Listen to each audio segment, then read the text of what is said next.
Hello friends, welcome to my channel. आज हम लोग एक ऐसे न्यूज़ के बारे में डिस्कशन करेंगे जो अपने आप में बहुत ही ज़्यादा इम्पॉर्टेंट है। ठीक है, क्योंकि रीज़न ये है कि अगेन वन मोर वार, ये बड़ा सा क्वेश्चन हमारे पास आ रहा है कि अगेन अगेन वार। अभी इज़राइल, आप देख ही रहे हैं, मैप में देखने की कोशिश कीजिए। इज़राइल के सराउंडिंग कंट्री इजिप्ट, जॉर्डन, ये गाज़ा, लेबनान एंड सीरिया। हाल में ही सुन रहे होंगे कि इज़राइल ने अटैक कर दिया गाज़ा पर, ठीक है, पैलेस्टाइन के इशू को लेकर। बट अभी रिसेंटली इज़राइल एक और चीज़ के लिए न्यूज़ में है कि इज़राइल ने लेबनान पर अटैक किया है। ठीक है, क्या अगेन ये चांसेस है कि ये वार में कन्वर्ट हो जाए? तो ये सारे चीज़ हम लोग डिटेल में एनालिसिस करेंगे। ठीक है, हमें याद रखना चाहिए कि एज ए वर्ल्ड फैमिली, तो हम as a world family, India is emphasising on that कि entire world is our own family. फिर क्यों ये सब हो रहा है? दूसरी क्वेश्चन ये आना चाहिए कि क्या यूएन फेल हो गया है? Is this UN failure again? क्योंकि यूएन का ऑब्जेक्टिव तो यही था कि पीस को मेंटेन किया जाए, रिस्टोर किया जाए, राइट ना? इस यही रीज़न था कि इसका फॉर्मेशन हुआ था 1945 में 24 अक्टूबर को। क्या अगेन ये फेल हो गया? ये भी क्वेश्चन को हम लोग एड्रेस करेंगे। ठीक है, फिर से ये देखेंगे कि why Israel is so aggressive, कि इतना क्या होगा इज़राइल को कि बार बार हर देश पर अटैक करने की बात कर रहा है। मतलब वाई सो एग्रेसिव, सिविलियन लाइफ कितना इम्पैक्ट हो रहा है। ठीक है, क्योंकि इस हर वार का कुछ ना कुछ ऑब्जेक्टिव होता है, या तो रिसोर्स के लिए लड़ा जाता है और या तो बाय द रिसोर्स लड़ा जाता है। तो ये सारा चीज़ हम लोग समझने की कोशिश करेंगे, या तो ऑफ द रिसोर्स या तो फॉर द रिसोर्स। ठीक है, इसराइल का जो एडवांस मिलिट्री टेक्नोलॉजी उसके बारे में भी समझेंगे, क्योंकि ऐसा तो नहीं होगा ना कि इसराइल ही केवल लेबनान पर अटैक कर रहा है, रिस्पॉन्स में तो लेबनान भी अटैक करोगे। तो वाई ओनली 5000 का जो भी आंकड़ा है वो लेबनान में अभी तक किल्ड हो गए हैं, जबकि इसराइल में मात्र 2 ही हैं। ये सब समझेंगे। फिर इंडिया का रोल समझेंगे and global order at present time समझेंगे। ठीक है, ये सारा चीज़ हम लोग एक एक करके समझने की कोशिश करते हैं। ठीक है, आप देख सकते हैं कि इसराइल अटैक लेबनान। ठीक है,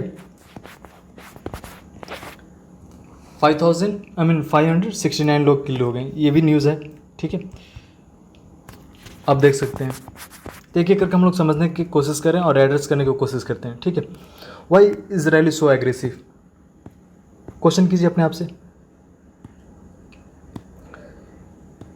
actually point is that why Israel is attacking Lebanon is that Hezbollah नाम का एक मिलिटेंट ऑर्गेनाइजेशन है। ठीक है, जो अपने आप में ही बहुत ज़्यादा ही एक्टिव रहता है। ठीक है, अगेंस्ट द इजराइल। एंड उसका योगदान ये भी देखा गया कि वो जब भी पैलेस्टाइन का इशू होता है कहीं ना कहीं सपोर्ट ज़्यादा करता है। ठीक है, तो जो गाजा का इशू है उसको लेकर ये सपोर्टिव बहुत ज़्यादा है। ठीक है, तो कंसिडर किया जाए तो इजराइल का जो भी दुश्मन है वो गाजा है। ठीक है, और जो इसको सपोर्ट करो वो भी है।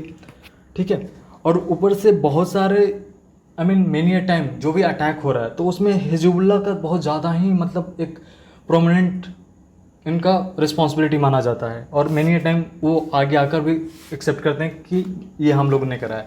यही एक है कि टू रिटेलिएट, उनको जड़ से मिटाने के लिए इसराइल ने उन पर अटैक किया। ठीक है, टेक एग्जाम्पल, बहुत सारे ड्रोन, इसराइल ने ड्रोन भेजा और उनका मेन लीडर को निपटा दिया। ठीक है, बेस्ड ऑन द मोबाइल का लोकेशन।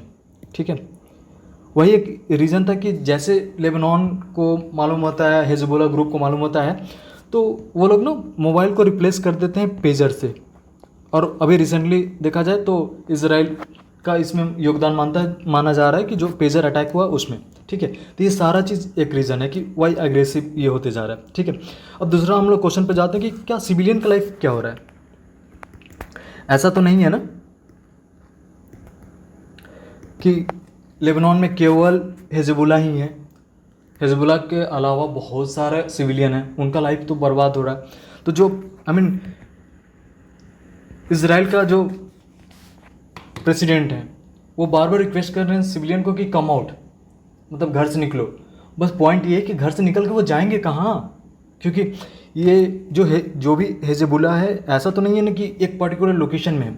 आपने तो बहुत सारे लोकेशन पर अटैक करा दिया, ये एक पॉइंट है वैलिड। बट हम ऐसा ये तो सोसाइटी के पार्ट हैं, ये कहीं भी हो सकते हैं। तो मेजर देखा जाए तो civilian is at the major threat, बहुत ही ज़्यादा ऊपर, मतलब एक तरीके का थ्रेट है। तो एक होता है ना कि ये रिफ्यूजी का एक नया रूप ले सकता है, जो लेटर ऑन जब हमारे देश में बाद में बहुत तकलीफ होगा, क्योंकि ये रिफ्यूजी कहीं ना कहीं आएंगे इन इलीगल माइग्रेंट के रूप में। ठीक है, तो हमारे को ये भी समझना ज़रूरी है। ठीक है, अब अगला पॉइंट पर हम जाते हैं कि ऐसा तो नहीं होगा ना कि लेबनान केवल रिसीव कर रहा है बॉम्ब फ्रॉम द इज़राइल, जो भी मिसाइल है इसके रिस्पॉन्स में। तो आई मीन देखा जाए तो फॉर इंस्टेंट ये मैप रहा, इज़राइल यहाँ अपना आई मीन लेबनान के पास बहुत सारे मिसाइल भेज रहा है, ठीक है, अटैक कर रहा है मिसाइल से। तो उसके रिटेलिएट में भी तो आई मीन लेबनान अटैक करता होगा। तो ऐसा क्यों है कि जब इज़राइल मार रहा है तो उनकी संख्या में जो भी इंजरी हो रही है या मौत हो रही है वो अप्रॉक्सीमेटली 500 या 1000 के रेंज में हो रही है, और इज़राइल में मात्र 2 या 3 ही हो रहे हैं। तो देखा जाए तो ये इज़राइल के पास एक एडवांस टेक्नोलॉजी है जिसको आयरन डोम बोलते हैं। ठीक है, ये क्या करता है कि जैसे कोई मिसाइल आता है उसको अटैक करके ख़त्म कर देता है, मतलब ये एक प्रोटेक्टिव शील्ड की तरह काम करता है। फॉर एग्जांपल ये इज़राइल है तो इसको एक प्रोटेक्टिव शील्ड की तरह, मतलब इसको नष्ट पहले ही कर देता है बिफोर इट कम। तो आयरन डोम में बहुत ज़्यादा ही इज़राइल एडवांस है। That is the reason. एक प्रोस्पेक्टिव ये भी देख सकते हैं कि इंडिया तो हम लोग बहुत सारा ज़्यादा से ज़्यादा मतलब हमें मिलिट्री का जो भी वेपन है रसिया से मंगाते हैं, फ्रांस से मंगाते हैं, इज़राइल से मंगाते हैं। ठीक है, तो ये एक मतलब समझ गए कि कौन सा एडवांस। अब इंडिया का रोल समझते हैं कि इज़राइल के प्रोस्पेक्टिव में इज़राइल और इंडिया क्या है। ठीक है,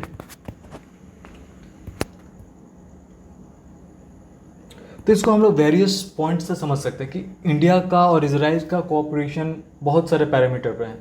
इनके बीच बहुत सारे MOU भी साइन हुआ है। टेक एग्जाम्पल एग्रीकल्चर के क्षेत्र में, जैसे इज़राइल एक डेजर्ट कंट्री है ये माना जाता है, तो यहाँ बहुत वाटर एफिशिएंसी को लेकर बहुत ही ज़्यादा वेल डेवलप है, जैसे ड्रिप इरिगेशन। ठीक है, तो ये हम लोग इज़राइल से ही अडॉप्ट कर रहे हैं। ठीक है, प्लस मिलिट्री वेपन टेक्नोलॉजी में भी हम लोग इज़राइल का हाथ आई मीन हेल्प ले रहे हैं, प्लस एक्सपोर्ट भी बहुत ज़्यादा करते हैं। ठीक है, that is the reason that India at present is following dehyphenation policy.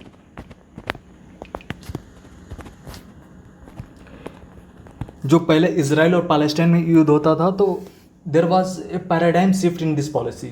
जो इंडिया का फॉरेन पॉलिसी है उसमें पैराडाइम शिफ्ट है। ठीक है, जैसे नेहरू जी थे तो उस टाइम हम लोग पैलेस्टाइन को ज़्यादा सपोर्ट करते थे, बट एट प्रेजेंट हम लोग इज़राइल को सपोर्ट कर रहे हैं एंड पैलेस्टाइन को भी एक एंगल से देख रहे हैं, विदाउट मतलब एक दूसरे को डिपेंड हुए हुए। एक होता है ना कि एक थिन लाइन का डिफरेंस हम लोग, इसको बोलते हैं डीहाइफनेशन पॉलिसी। तो ये इंडिया का रोल। और अब रही world I mean global order के क्या इम्पैक्ट है, तो देखा गया तो अभी रिसेंटली UN का मीटिंग चल रही है न्यूयॉर्क में। बहुत सारे कंट्री जो अलाइज हैं आई मीन इज़राइल का, USA हो गया, राइट, इंडिया भी सपोर्ट इसको कर रहा, मतलब इंडिया डायरेक्टली सपोर्ट ना करके अपस्ट्रेन कर दिया है। ठीक है, और USA तो ओपन हैंड सपोर्ट कर रहा है। ठीक है, तो बहुत सारे कंट्री है कि अपने अपने वर्ल्ड को ना अपने अनुसार बांटे। Take example China and Russia साथ में है। ठीक है, तो ये सारा वर्ल्ड का सिनारियो है। अब हम क्या, अंतिम क्वेश्चन हमारे पास यही आता है कि क्या UN का जो ऑब्जेक्टिव फॉर्मेशन हुआ था क्या वो फेल हो चुका है? कि अभी हम देख रहे हैं कि यूक्रेन एंड रसिया का वार हो गया, नंबर 1, अभी तक जो अभी सोल्यूशन नहीं है। दूसरा ये है कि अभी हम लोग अगेन इज़राइल एंड गाज़ा चल रहा है, इज़राइल एंड अभी हिजबुल्लाह मतलब लेबनान चलने लगा। तो क्या UN अपने रोल में फेल हो चुका है? ये बहुत बड़ा क्वेश्चन मार्क है। That is the reason. देखा जाए तो मोदी जी बार बार ये वहाँ जाने के बाद भी एम्फेसाइज कर रहे हैं कि बहुत सारे चीज़ों का, बहुत सारे जो भी परेशानियाँ हैं एट प्रेजेंट टाइम, उसका सोल्यूशन बैटल फील्ड में नहीं है। ठीक है, let's get on the table पे हम लोग बैठकर आराम से पीस समझौता करने की कोशिश करते हैं। ठीक है, मेनी टाइम क्या होता है कि global action must meet the global ambition. तो जब तक हम लोग साथ में नहीं आएंगे तब तक सोल्यूशन नहीं निकाला जा सकता है। ठीक है, तो ये पूरा एनालिसिस रहा, क्यों ये इज़राइल और लेबनान में क्या इशू चल रहे हैं एंड हिजबुल्लाह ये सब, ठीक है। तो आप अपना कमेंट में राय बताइएगा कि आपका क्या ओपिनियन है इसके प्रति, क्योंकि जब तक हम ये सब नहीं समझेंगे, क्योंकि इंटरनेशनल लेवल पे हमें समझना बहुत ज़रूरी है कि हमारा देश का रिस्पांस क्या है, क्योंकि कल कुछ भी हो सकता है, तो हमारे को बेसिक अंडरस्टैंडिंग तो आनी चाहिए, राइट। तो आप अपना कमेंट में राय बताइएगा, और ये मेरा एफर्ट जो आपको बहुत पॉजिटिव लग रहा होगा तो please do subscribe my channel. ये मेरे को बहुत ज़्यादा ही मोटिवेट करेगा आपका सब्सक्रिप्शन, तो प्लीज़ सब्सक्राइब कर दीजिएगा। Thank you, have a good day.